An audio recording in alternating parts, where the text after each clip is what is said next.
Salam ouvracha. J'ai suivi pas mal de débats ces dernières années entre des musulmans et des apostats de l'islam. Ces derniers ont vraiment le vent en poupe, puisqu'il y a de plus en plus d'apostats de l'islam sur Internet, dont certains montrent leur visage et d'autres pas.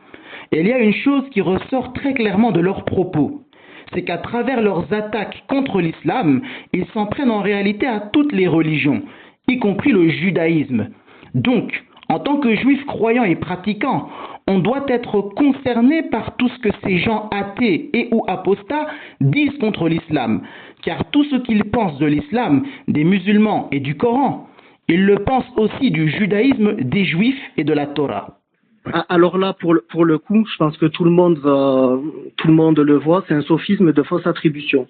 Je n'ai jamais dit ou voulu défendre le judaïsme, ou je n'ai jamais dit que les textes du judaïsme ne prônent aucune violence ou que c'est moins violent que le Coran. C'est de la pure merde. Et je me torche le cul avec la Torah et le Talmud, pour te dire. Et mon affirmation suivante, c'était que en France, lorsque tu critiques le Talmud, je suis désolé, c'est une réalité, peut-être on prendra pour un antisémite, j'en ai rien à foutre, il y a des lobbies derrière qui peuvent te censurer. Tu peux perdre ton travail. On va t'accuser d'antisémitisme, etc. Ce n'est pas pour autant dire que les textes du judaïsme ne sont pas violents. Donc déjà, là, c'est un sophisme. Et ensuite, quand je compare ça avec l'islam, ben, on est dans la réalité. C'est-à-dire qu'en France, si tu critiques le judaïsme, je suis désolé, on va pas te décapiter au nom du Talmud. On décapite au nom du Coran, on décapite au nom de la jurisprudence islamique. Ces terreaux s'appuient évidemment sur les sources islamiques. Ils sont musulmans. Samuel Paty est mort parce qu'il a montré une caricature. Charlie Hebdo, etc. On va pas répéter tout ce qui s'est passé en France, mais ça s'est fait par l'islam. Ça s'est pas fait par le Talmud. Est-ce que pour autant ailleurs dans le monde, c'est ce qui se passe? Je ne sais pas. Peut-être qu'il y a des gens qui sont tués au nom du Talmud et qui te disent, je sais pas, Yahvé Akbar. C'est peut-être possible. Ça me paraît bizarre, mais c'est peut-être possible. Mais mon affirmation, c'était en France. En France, quand tu critiques le judaïsme, il est moins risqué pour ta vie de te faire agresser, tuer, si tu critiques le judaïsme. C'est une réalité. Et d'ailleurs, Rasoul, tu sais, il avait ouvert à l'époque un blog et il critiquait, si tu veux, les 3 religions abrahamiques. Et lui, il était dans une démarche qui n'était pas la mienne, une démarche de militant athée. Et du coup, il avait une critique sourcée textuelle du christianisme. Il lui est rien arrivé. Il a eu une critique sourcée textuelle de l'islam. On a été menacé de mort. Il a été menacé de mort. On a essayé de retrouver son identité, de le pirater, etc. Donc ça, c'est une réalité. C'est ce qu'on a vécu, en fait. Il me l'a raconté, c'est ce qu'on a vécu. Enfin bref. Et lorsqu'il a critiqué le judaïsme, son blog a été fermé. Dans le sens où toutes ces parties du Talmud qu'il avait réunies, et c'était l'un des rares à vraiment traduire de manière fidèle le Talmud, pour vraiment démontrer que ça pue la merde, et ben ça a été censuré. Parce que derrière, il y a des gens qui ne veulent pas, donc il y a une réelle censure. Et ensuite, ce qui est intéressant, et ce que j'aimerais préciser, c'est que quand on critique le Coran, on revient en réalité à critiquer une partie du Talmud. Parce que le Coran reprend une partie du Talmud. Par exemple, on a la sourate 532 qui dit « Nous avons prescrit pour les enfants d'Israël ». Donc nous avons prescrit pour les Banu Israël que quiconque tuerait une âme non coupable d'un meurtre ou d'une corruption sur terre, c'est comme s'il avait tué tous les hommes, etc. On la connaît, cette sourate. C'est quasiment identique dans le Sanhédrin. J'avais publié d'autres plagiats pour mettre en évidence en fait que le Talmud qui pue la merde et le Coran reprend cette merde, si tu veux. Et donc, si tu veux, moi, je n'ai aucun mal à critiquer le Talmud et vouloir me faire passer pour quelqu'un qui défend alors que c'est pas du tout ce que j'ai fait, c'est un sophisme. De fausse attribution. Je n'ai jamais, voilà. Ce qui est clair, c'est que dans ce que tu as dit, c'est que en France, de manière factuelle, en 2025, tu critiques le Talmud, le judaïsme en général, tu peux risquer au pire une censure. Tu critiques l'islam, tu peux risquer au pire d'être pragmatisé, tout simplement. Et c'est ce que tu as dit. Et tu parles pas tu ne parlais pas des sources. Tu ne parlais pas des sources. Voilà, tu parlais Exactement. De ce qui se passe concrètement, de façon factuelle. Si tu critiques le judaïsme de manière sourcée et textuelle, tu perds ton travail. Si tu critiques l'islam de manière sourcée et textuelle, tu perds ta tête. Elle est simple, et je te dis pas pour autant que les textes du judaïsme sont moins violents, parce que ça ne l'est pas. C'est faux. Mais je te dis la réalité de ce qui se passe en France, mon grand. Et c'est une réalité. Donc je ne sais pas si on vit dans le même pays. Ici, Deutéronome 13, disent que celui qui renie la religion, il faut le tuer. Celui qui critique la religion, qui critique Yahvé, tout ça, il faut le tuer. Bah, c'est vrai, mais c'est pas ce que tu disais. C'est absolument pas ce que tu disais. T'as fait monter Georges. Et toi, tu parlais du concret, de la vie, du concret. Exactement. Je pense que les gens sont pas suffisamment cons pour voir en fait que je n'ai pas défendu le judaïsme. Il faut arrêter. Oui, non, mais au contraire. D'ailleurs, tu es l'un des premiers à dire que tu peux être censuré quand tu le critiques. T'as quelqu'un qui... Franchement, Vivi. T'as quelqu'un qui est venu me voir en privé, tu sais, un apostat, il était choqué, il m'a dit, mec, t'as fait quelque chose que jamais personne n'a fait, t'es allé sur CNews et t'as dit que quand on critique le judaïsme, on peut être censuré. Exactement. Et d'ailleurs, Christine Kelly, tu sais, à la fin de l'interview, c'est pas du tout, mais elle m'a dit, tu sais, oui, tu as un très beau prénom, David, tu as, pour montrer, mais regarde, est-ce que t'as déjà vu quelqu'un venir sur CNews et dire que quand tu critiques les textes du judaïsme, on peut être censuré, mais c'est... Ouais, et on a... C'est le seul, hein. C'est le seul à avoir fait. Donc, Jésus musulman devrait plutôt applaudir. Il aurait dû applaudir. Je te jure, Bébert, que j'ai cru qu'il y a des musulmans qui allaient me dire, putain, Vivi, merci pour cette honnêteté, parce que nous, on le répète, plusieurs fois, on le répète quasiment tous les jours. Quand on critique le judaïsme, on se fait censurer. Je le vois constamment. Ils le disent, ils le déplorent, et ils ont raison sur ça. Eh ben, je pensais que, tu vois, si on veut me réfuter, mais de manière honnête, mais au moins qu'on soulève cette honnêteté que j'ai eue de dire ça sur le judaïsme. Il faut avoir de sacrés baloches. Parce que CNews, c'est une chaîne, on peut le dire, pro-israélienne. Pro-israélienne, qui critique jamais le judaïsme. Après, moi, je vais pas venir ouvrir le Talmud de faire ça. Je viens pour témoigner, je suis ex-musulman, et je n'étais pas du tout obligé de dire ce que j'ai dit sur le judaïsme. Mais je l'ai dit. C'est incroyable comme le reproche, et qu'en plus de ça, on use d'un sophisme où on me fait attribuer des propos que je n'ai pas tenus. Et même s'il parle du judaïsme pour faire un parallèle avec l'islam, en termes de gravité par rapport à la peine de mort ou aux peines encourues, le résultat sera toujours le même en fait. Éliminé par toute personne. Donc on te parle de ceux qui vont renier la loi orale, donc le Talmud, les hérétiques, les apostats. Élimination sans avoir besoin de témoins. C'est pas nécessaire. Et en plus, celui qui fait ça, il a accompli une grande mitzvah, donc une grande bonne action. Et ça, c'est dans le Mishneh Torah, qui est vendu aujourd'hui dans des bibliothèques en 2025. Qui sont encore enseignés en France en 2025. Et oui, et pourtant, vous ne parlez pas de ça. Alors, le deuxième grand mensonge... Attends, Weber. Je pense que il a fini de parler de la Torah et du Talmud. Voilà. Oui. Ben, magnifique, c'est parfait. Pourquoi nous balancer à la gueule comme ça un sophisme de la double faute? Parce que moi, ce que j'aurais aimé avoir, c'est comme réfute. Sur les sources que j'ai avancées, j'ai dit que l'apostat est puni de mort, hein, et ce n'est pas parce que, soi-disant, il serait uniquement, ou en tout cas, il doit être uniquement tué dans un pays musulman que c'est à valider. Et ça, je n'ai pas eu de réponse, et ce n'est pas en me balançant un texte de la Torah ou du Talmud dont je me carre aussi le cul que tu vas me réfuter, en fait.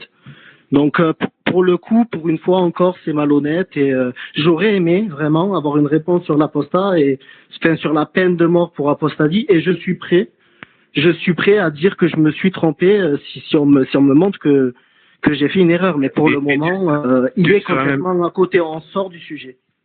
Ouais, excuse-moi parce que j'ai peur d'oublier, ça me vient en tête. Il a parlé par exemple de, c'est magnifique, ce qu'il nous fait là. Il a parlé par exemple donc dans le Talmud ou la Torah, j'ai pas vu l'image, mais que quelqu'un en tout cas est tué s'il critique en tout cas le judaïsme et que son repentir ne sera pas admis. Donc déjà premier point. Va falloir nous citer en France, parce que moi j'ai dit en France, j'ai pas dit Israël, Congo, Kosovo, j'ai bien dit en France. J'ai dit quand tu critiques le judaïsme, tu te fais censurer. Quelle personne s'est fait décapsuler pour avoir critiqué le Talmud? Donc ça, pour le coup, le mec il s'écarte du sujet, il est plus risqué de critiquer l'islam en France. Et en plus de ça, ce qu'il reproche au judaïsme, c'est-à-dire c'est également dans l'islam. On a même dans le fiqh malikite, donc dans la jurisprudence malikite, dans la Risala d'Ibn Zayd, celui qui insulte le prophète sera mis à mort. Son repentir ne sera pas admis. Mais pourquoi ça tu le mentionnes pas, JM? Pourquoi t'es malhonnête comme ça? Et pour le coup, ce n'est pas Vivi Aposta qui fait du cherry picking, c'est toi. Très bien. Je sais plus s'il a parlé de ce passage-là dans cette vidéo. Parce que moi, si tu veux, je n'ai pas une religion ou un dogme à défendre. Je ne vais pas critiquer, par exemple, d'autres religions. Je suis déjà, j'ai trop de travail en fait avec l'islam, mais c'est pas pour autant que je défends d'autres dogmes. Par contre, toi, JM, tu as une religion à défendre, c'est l'islam. Donc moi, quand je t'apporte des affirmations et quand je te dis que, par exemple, l'homosexuel, il est mis à mort, l'apostat également, etc., j'aimerais que tu me répondes sur ça, pas sur un dogme dont je m'en carre le cul. Très bien dit. Ah, c'était beau. C'est la rondelle qui démange. Donc je m'en carre le cul. Très bien parlé, Vivi, très bien parlé. Hein. J'ai également constaté que chaque fois qu'ils attaquent l'islam, et par lui toutes les autres religions, c'est sous le prisme de la morale religieuse qui serait imparfaite, voire immorale par rapport à la morale du XXIe siècle. En sous-entendu, ils veulent dire que les hommes athées, laïcs ou sans religion d'aujourd'hui auraient démontré être plus moraux que le Dieu présenté dans la Torah ou le Coran. On ne peut pas bien s'attendre à une bienveillance automatique quand la majorité des actes terroristes sont commis au nom de l'islam. Il ne s'agit pas de les accabler collectivement, très bien dit, mais d'attendre d'eux une attitude adulte, celle qui consiste à interroger sérieusement leur corpus, à affronter sans esquive ce qui, en son sein, peut nourrir ou justifier la violence et la mort. Effectivement, toutes les religions ont réussi à s'adapter. Aujourd'hui, on a carrément un pape qui nous dit presque l'homosexualité, tout va bien, c'est génial, il n'y a pas de problème, alors que dans la Bible, c'est écrit que c'est une abomination. Donc, tu vois comme quoi les religions s'adaptent au monde et l'islam, il faut aussi que cette religion s'adapte, hein, comme toutes les religions. Soit, en fait, dans l'histoire, on remarque une chose, soit les religions s'adaptent à la morale qui évolue, soit la religion disparaît. C'est ça. Ça a toujours été ça depuis la nuit des temps, depuis qu'on a commencé à inventer des religions. C'est ça. C'est soit elle évolue, soit elle disparaît, la religion. Donc voilà. Donc leur corpus a affronté sans esquive ce qui, en son sein, peut nourrir ou justifier la violence et la mort. On ne devient pas libre tant qu'on refuse de devenir adulte avec ses propres textes. Et oui, parce que c'est ça le problème. Tant que tu n'interroges pas tes propres textes, tant que tu les remets pas en question, il va rien se passer, ça va rien changer. Et d'en faire, si l'on peut appeler ça comme ça, bouc émissaire, parce qu'aujourd'hui, il faut le dire, et là je suis aussi là pour le dire, et pour dire ce que ressent l'ensemble de la composante musulmane de France, c'est-à-dire une énorme frustration. Ils sont profondément attristés par cette discrimination dans laquelle ils sont accusés. Il ne faut pas discriminer les musulmans. Il ne faut pas faire ça. Par contre, ce monsieur, moi, j'aimerais bien lui poser des questions. J'aimerais bien l'avoir au téléphone. Mais je n'arrive pas à l'avoir. Ça fait des jours et des jours que j'essaye d'appeler la Grande Mosquée de Paris. Impossible d'avoir. J'envoie des mails. Impossible d'avoir. J'aimerais bien qu'il réponde à mes questions. Savoir si lui, il est islamophobe. Si lui, il est pour retirer des droits des musulmans parce qu'ils sont musulmans. Hein, le hadith Sahih qui dit le musulman qui quitte l'islam, il faut lui ôter la vie. J'aimerais bien savoir s'il est pour ou contre fouetter des humains sur la place publique. Moi, j'aimerais bien savoir tout ça. Hein? Parce que c'est bien beau de parler au nom de tous les musulmans. Non, non. Tous les musulmans ne pensent pas leur religion de la même façon. Ça n'a aucun sens de dire ça. Par contre, lui, c'est une personne, et lui, j'aimerais bien savoir ce qu'il pense de tout ça. Il faut le prendre, cet imam. Il faut le choper, et il faut lui poser les questions qu'on pose à tous les musulmans sur les lives. Il faut le choper. Il faut lui mettre le nez dans sa merde. Parce que là, il fait l'humaniste, il fait le mec démocrate. Oui, non, attendez. Non, mais en fait, on a tous souffert, il faut être gentil. Gars, dis-nous ce que tu penses de tes textes. Dis-nous ce que tu penses de la torture sur l'espace public. Dis-nous ce que tu penses du hadith Sahih qui dit celui qui quitte sa religion, il faut lui ôter la vie, il faut le décapsuler. Dis-nous tout ça, parle-nous de ça. On va le mettre. Ça m'énerve, ces gens, ils sont intouchables. Intouchables, on peut pas leur parler, quoi. Non, il faut aussi trouver le coupable. Et le coupable le plus facile, c'est le musulman lambda. Donc pas d'amalgame. Pas d'amalgame. Et là-dessus, nous... Voilà. Pas d'amalgame, les amis. L'islam n'a rien à voir avec l'islam. Et ce type donc le mec de la mosquée là, ok, mais ce type de journaliste là, ils sont responsables de ce qui est en train de se passer là. Ils sont responsables de le laisser dévier la conversation comme ça. Parce que le gars, il fait son humaniste là. Mais ouais, d'accord, il faut pas, ouais, c'est vrai, il faut pas faire l'amalgame. Mais sinon, il faut torturer des gens sur l'espace public, comme le demande le Coran. Il faut donner des coups de fouet à des humains qui ont fait des coquineries sans être mariés. Oui ou non? Alors, il faut être gentil ou pas, du coup? Comment on fait? Et là, mais ces mecs-là, ils sont complètement HS, ils y connaissent rien, ils peuvent pas rebondir. Ils sont là, pas d'amalgame, l'islam n'a rien à voir avec l'islam, non, attention. Comme vous l'avez compris, ce que ces gens athées et ou apostats recherchent, c'est que les religieux renient leurs textes et réforment tout ce qui, dans les textes religieux fondateurs et fondamentaux, irait à l'encontre de la morale séculière du XXIe siècle. Sauf que nous n'avons rien à renier ni à réformer au niveau des textes. Tout est juste une affaire de contexte.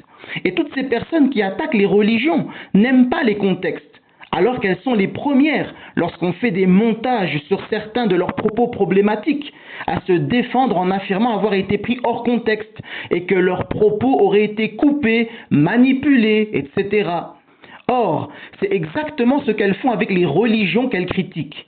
Elles prennent les passages qui les intéressent et qu'elles pensent pouvoir utiliser, les sortent de leur contexte et affirment « voilà ce que disent les religions ».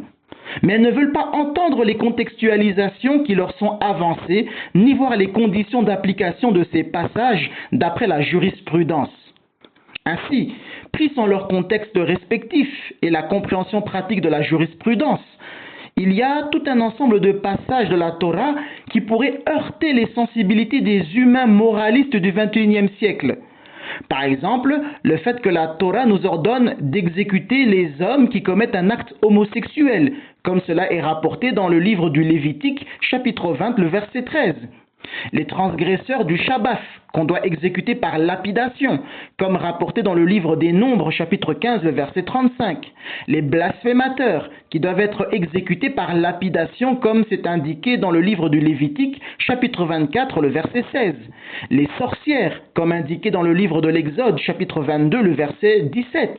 Les personnes qui commettent la zoophilie, comme rapporté dans le livre de l'Exode, chapitre 22, le verset 18, ainsi que dans le livre du Lévitique, chapitre 20, les versets 15 et 16. Les jeunes filles dont on découvre lors de la nuit de leurs noces qu'elles n'étaient en réalité plus vierges alors qu'elles prétendaient l'être, comme c'est rapporté dans le livre du Deutéronome chapitre 22 le verset 21 qui préconise de les exécuter par lapidation, ou la fille d'un prêtre qui fornique. Il faudrait la brûler vive, comme cela est rapporté dans le livre du Lévitique, chapitre 21, le verset 9. Les enfants qui frappent ou maudissent leurs parents doivent être exécutés selon le livre de l'Exode, chapitre 21, le verset 15 et le verset 17. Les fils ivrognes et débauchés qui désobéissent à leurs parents devraient être exécutés par lapidation, comme rapporté dans le livre du Deutéronome, chapitre 21, les versets 18 à 21, etc., etc. Et que dire des passages à première vue problématiques que l'on ne trouve pas dans la Torah, mais qui sont dans le Talmud? Par exemple, que les hérétiques peuvent être jetés dans un puits ou laissés pour morts, comme rapporté dans la Maseref Avodah Zara au DAF 26b. Que les sages-femmes juives ne peuvent pas aider des femmes idolâtres à accoucher, car cela accroîtrait l'idolâtrie dans le monde, comme rapporté dans la Mishnah de Avodah Zara au chapitre 2, la Mishnah numéro 1, qu'il est interdit d'affranchir un esclave non juif, comme rapporté dans la Maseref Berachot au DAF 47b, qu'on ne doit pas enseigner la Torah aux femmes, car elle la dénaturerait, qu'il serait préférable de brûler la Torah plutôt que de la laisser étudier par les femmes, comme rapporté dans la Mishnah de Sota au chapitre 3, la Mishnah numéro 4, ainsi que dans le Talmud Yerushalmi, dans la Maseref Sota au chapitre 3, au chapitre 3, à la halakha numéro 4, qui est donc l'avis de Rabbi Eliezer Zer Tzaddik Livracha, ou encore qu'il est interdit aux juifs de confier leurs animaux à des non-juifs, car ces derniers préfèrent avoir des relations sexuelles avec des animaux plutôt qu'avec leurs propres épouses, comme on le voit dans la Maseref Avodah Zara au DAF 22b, ou qu'il est interdit à un homme de se retrouver seul avec deux femmes, car les femmes sont faibles et donc facilement séductibles, comme on le voit dans la Maseref Kiddushin au DAF 80b, ou encore qu'un juif ayant des relations sexuelles avec une femme non juive peut être empalé sur une épée ou une lance pendant l'acte, comme on le voit dans la Mishnah de Sanhedrin au chapitre 9, la Mishnah numéro 6, etc., etc. Pour donner des exemples supplémentaires, la Torah autorise l'esclavage et la polygamie. Elle autorise à des parents extrêmement pauvres de vendre leur fille mineure à la condition que son acquéreur l'épousera quand elle deviendra majeure ou la donnera en mariage à l'un de ses fils. Elle autorise les parents d'une personne tuée accidentellement à tuer le meurtrier sans procès si celui-ci ne parvient pas à atteindre une ville de refuge ou la quitte ultérieurement. La Torah ordonne l'éradication totale des Cananéens et des Amalékites. Et bien que le système de sacrifices animaux soulève des questions différentes, il est également difficile à appréhender pour beaucoup à l'époque moderne. Pourquoi un Dieu bon et compatissant aurait besoin qu'on lui égorge autant d'animaux? Bref, vous aurez compris que les athées, apostats et laïcs ont matière à critiquer dans les textes religieux. Face à de tels passages, il n'existe que trois types d'attitudes. À un extrême, vous avez les fondamentalistes qui affirment mordicus que la Torah reflète la volonté absolue de Dieu, qui doit par définition être totalement morale, et que c'est le sentiment moderne de moralité qui a un défaut. D'autant que, contrairement à la morale divine qui reste inchangée, la morale humaine est variable et instable. Ça, c'est généralement la posture des extrémistes religieux qui suivent comme des moutons leurs textes et ne veulent pas se casser la tête à réfléchir. À l'autre extrême, vous avez ceux qui vont affirmer que tous ces passages que nous avons rapportés démontrent l'inutilité et immoralité des religions dont on devrait entièrement se débarrasser pour le bien et l'épanouissement de la société. Selon cette approche, un livre dont on peut prouver qu'il contient des lois immorales est lui-même du coup immoral et il faut intégralement s'en débarrasser. Ça, c'est l'approche généralement suivie par toute cette clique d'apostats et d'athées. Mais notre maître le Rambam Zer Tzaddik Livracha considère que la voie de la sagesse consiste à toujours s'éloigner des extrêmes et adopter une position médiane. En l'occurrence ici, la voie médiane consiste à tenter de comprendre la parole de Dieu selon les propres termes de Dieu, tout en conservant notre propre sens moral. Ok, Dieu dépasse notre compréhension, certes, mais nous ne pouvons pas faire semblant d'ignorer ces questions morales complexes et devons essayer de les contextualiser pour mieux les comprendre. C'est évidemment cette troisième voie que nous suivons, et par elle nous pouvons comprendre que les lois de la Torah n'ont pas pour but de répandre, de promouvoir ou de solidifier, d'ancrer davantage l'immoralité, mais au contraire de la circonscrire. Et qu'en plus, bon nombre de ces lois vont refléter les réalités de l'ancien temps, tout en demeurant éternellement contraignantes en tant que parole de Dieu. Donnons quelques exemples qui nous permettent de voir que lorsqu'on remet les passages problématiques dans leur contexte, ils sont beaucoup moins immoraux qu'on ne le penserait à première vue. La Torah énonce des lois concernant une belle femme non juive capturée au cours d'une guerre, ce qu'on appelle en hébreu la Yefat Toar. Vous pouvez retrouver ces lois dans le livre du Deutéronome au chapitre 21, les versets 10 à 14. Les commentateurs débattent du sens littéral du texte biblique. Certains soutiennent qu'un soldat juif peut avoir des relations sexuelles uniques avec elle immédiatement en temps de guerre et l'épouser plus tard, comme c'est rapporté notamment par le Rambam dans son Mishneh Torah au Ilkof Melachim au chapitre 8, les Halachof 2 à 7, et c'est également l'opinion par exemple du Abarbanel, tandis que d'autres insistent sur le fait que le soldat doit d'abord attendre 30 jours avant de décider s'il souhaite toujours l'épouser. Et dans le cas où il voudrait l'épouser, alors à ce moment-ci, il pourra avoir un rapport avec elle. Ça, c'est notamment la position du Ibn Ezra et du Ramban, entre autres. Le Talmud soutient le premier point de vue, et par conséquent, l'union sexuelle unique avec la captive est autorisée par la halacha. Pourquoi un Dieu moral autoriserait-il cet acte au lieu de l'interdire catégoriquement ? Le Talmud, dans la Maseches Kiddushin, au Daf 21b, répond que concernant le premier rapport sexuel, il est universellement admis qu'il est autorisé, puisque la Torah a pour objectif d'affaiblir le Yetzer Hara, le mauvais penchant de l'homme. En d'autres mots, Dieu aurait pu interdire cette union sexuelle, mais il savait que de nombreux soldats de l'Antiquité transgresseraient cette interdiction. Et n'ayant pas d'autre façon d'assouvir leurs pulsions sexuelles, ils auraient recouru au viol des femmes captives. Par conséquent, Dieu a choisi le moindre mal et a autorisé, mais découragé, l'acte en insistant sur l'humanité et l'interdiction d'humiliation des captives. Par exemple, la halakha déclare que le soldat n'a le droit de se choisir qu'une seule femme et il ne pourra pas la faire tourner aux autres soldats ni proposer des femmes aux autres soldats.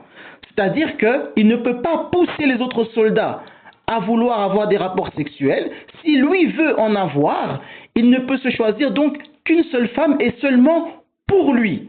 Et il ne pourra ni inciter les autres soldats à le faire, ni faire tourner la femme qui se serait choisie entre les autres soldats. Contrairement à ce qu'on a pu notamment entendre dans les actes immondes commis par les soldats donc de l'État islamique appelé Daesh. Hachem Yif'ale a ainsi légiféré pour une réalité humaine imparfaite, fourni une loi réaliste et l'a circonscrite tout en enseignant la valeur et le comportement idéaux selon lesquels aucun soldat ne devrait jamais commettre de viol.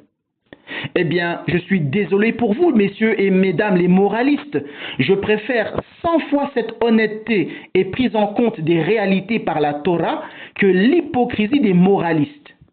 Il est préférable d'avoir des relations sexuelles avec une seule femme capturée et de l'épouser, puisque la loi l'oblige à l'épouser une fois qu'il a eu des rapports avec elle, plutôt que de faire semblant de ne pas comprendre qu'un soldat pourrait avoir envie de relations sexuelles et ne pas lui proposer de solutions moins immorales que de violer des femmes ou payer des prostituées. Et il en est de même de la permission accordée par la Torah de vendre sa fille mineure en cas d'extrême pauvreté, avec la condition obligatoire que l'acquéreur l'épousera ou la donnera en mariage à l'un de ses fils une fois que la fille deviendra majeure. Cela peut paraître immoral à première vue, et pourtant, si on est honnête et objectif, non seulement cela permet d'assurer le futur de notre fille, mais qu'en plus, c'est de loin plus moral que ce qu'on peut trouver dans des pays où sévit la pauvreté, lorsque les parents font de leurs filles des prostituées ou les abandonnent dans les rues, voire les tuent pour avoir moins de bouche à nourrir. Vous pouvez faire les hypocrites. Je préfère 100 fois donner ma fille à des gens riches qui pourront non seulement s'en occuper et prendre soin d'elle, mais qui lui assureront également de se marier et mettre fin au cycle de pauvreté de la famille. De même en est-il de la polygamie. Les gens critiquent cela et pourtant aujourd'hui nous avons non seulement des niveaux extrêmement élevés d'infidélité et de personnes insatisfaites dans leur couple, mais en plus il existe des couples polyamoureux, des couples libertins dans lesquels on accepte les rapports sexuels avec d'autres partenaires que le mari ou l'épouse officielle, ainsi que des couples échangistes, etc. Toutes ces choses sont tolérées, mais bizarrement, juste parce que la religion permet d'épouser plusieurs femmes à la fois, ça deviendrait problématique et immoral. Mais là encore, messieurs et mesdames les moralistes, je préfère 1000 fois un homme qui, parce qu'il a de grands désirs sexuels et les moyens financiers de s'occuper de plusieurs femmes, en épouse légalement plusieurs, plutôt qu'un hypocrite qui fait semblant d'être heureux et satisfait avec sa seule femme, mais la trompe en cachette avec sa secrétaire ou la première femme rencontrée en ligne sur les nombreux sites et applications spécialisées sur les rendez-vous d'infidélité qui pullulent. Mais dans le même temps que la Torah autorise la polygamie sous certaines conditions, elle enseigne explicitement et implicitement dans de nombreux passages que la configuration idéale est un mariage monogame. La Torah nous le fait comprendre, par exemple, en rapportant systématiquement des tensions dans tous les couples polygames dont elle parle. Des tensions entre Abraham, Sarah et Hagar, ses épouses. Des tensions entre Yaakov, Rachel et Léa, ses épouses. Des tensions entre Elkana, Hana et Pénina, ses épouses, etc., etc. Autre exemple, la Torah autorise un proche parent à tuer un meurtrier involontaire sans procès. Le meurtrier doit s'échapper vers une ville de refuge et y rester pour sa sécurité, comme cela est énoncé dans le livre des Nombres, chapitre 35, les versets 9 à 34, ainsi que dans le livre du Deutéronome, chapitre 19, les versets 1 à 13. À première vue, cela semble immoral. Le commentateur du 19e siècle, le Rav Shemuel David Luzzatto Zeres Sadik Livracha, surnommé le Shaddal, dans son commentaire sur le livre des Nombres, chapitre 35, le verset 12, s'interroge. Pourquoi la Torah n'interdit-elle pas purement et simplement la justice des justiciers et ne laisse-t-elle pas la question aux tribunaux? Il suggère que la Torah propose un processus de sevrage. Dans le monde antique, les gens auraient eu le sentiment de ne pas aimer leurs parents décédés s'ils s'abstenaient de tuer le meurtrier involontaire. Nombreux auraient donc été ceux qui transgresseraient la Torah et tueraient le meurtrier malgré tout. Idéalement, les proches ne devraient pas se livrer à une telle vengeance du sang, dans le cas où quelqu'un de leur famille aurait été tué sans préméditation ou par accident. Mais l'idéal n'est pas toujours la réalité des faits. Reconnaissant cette réalité et l'impossibilité d'éliminer ce sentiment du cœur des hommes, la Torah fait le choix de circonscrire la vengeance du sang en fournissant des villes de refuge pour ceux qui auraient involontairement tué quelqu'un. En d'autres mots, même si la famille du défunt voudrait se venger, sentiment qu'on ne peut pas combattre, eh bien au moins le meurtrier involontaire pourra échapper à la vindicte populaire en s'échappant dans une ville de refuge. Vous faites ce que vous voulez, si vous voulez le tuer, eh bien essayez de le faire, mais au moins on fournit au meurtrier involontaire la capacité de pouvoir échapper à cela, en allant s'enfuir dans une ville de refuge. Et d'ailleurs, le Talmud nous dit que les villes de refuge étaient clairement indiquées sur le chemin. Il y avait des pancartes qui indiquaient que dans autant de mètres se trouve une ville de refuge, afin de pouvoir faciliter la fuite d'un meurtrier involontaire vers une des villes de refuge et empêchant ainsi la famille du décédé de l'attraper et de le tuer. C'est donc non seulement très moral, mais une loi qui prend en compte les bassesses de l'âme humaine et tente d'en réduire les dégâts. Dernier exemple, la législation de la Torah concernant l'esclavage est infiniment plus humaine que toute autre forme d'esclavage dans le monde antique. Et pourtant, pourquoi la Torah autorise-t-elle l'esclavage? Le but ultime de la Torah est que l'humanité prenne conscience que l'esclavage est mauvais et doit être aboli. Depuis la création, la Torah enseigne que tous les êtres humains sont égaux. Tous les êtres humains sont issus de la même lignée et sont créés à l'image de Dieu. Le Talmud le dit d'ailleurs explicitement que si la Torah a interdit de tuer, c'est parce que nous sommes tous, en définitive, en tant que descendants de Adam, de la même famille. Nous enseignons par là, comme le conclut le Talmud, qu'aucun humain n'est plus grand qu'un autre et que personne n'a un sang qui est plus rouge que celui d'un autre. Ça, c'est dans un monde parfait et idéal. Cependant, l'humanité s'est égarée. Les hommes se sont soumis les uns les autres et ont établi une distinction entre esclaves et maîtres. Lorsque Dieu a révélé la Torah à Moshe Rabbeinu alayhi wa shalom, l'économie mondiale dépendait de l'esclavage. La Torah ne pouvait donc pas, de manière réaliste, l'interdire. Et quand bien même elle l'aurait interdit, les hommes n'auraient pas obéi, la pratique étant fortement enracinée. Elle a plutôt enseigné à la société à progresser pas à pas, jusqu'à ce que l'objectif de l'abolition de l'esclavage soit pleinement atteint. De nombreuses lois rappellent aux Juifs de se soucier des opprimés de la société, car les Juifs eux-mêmes furent des esclaves en Égypte. Le Shabbat offre un avant-goût du monde idéal, où les esclaves se reposent également. Ainsi, tout en tolérant l'esclavage, la Torah a révolutionné cette institution. Elle oblige à traiter l'esclave exactement comme on se traiterait soi-même. L'esclave doit être habillé exactement comme nous. Il doit manger les mêmes plats que nous.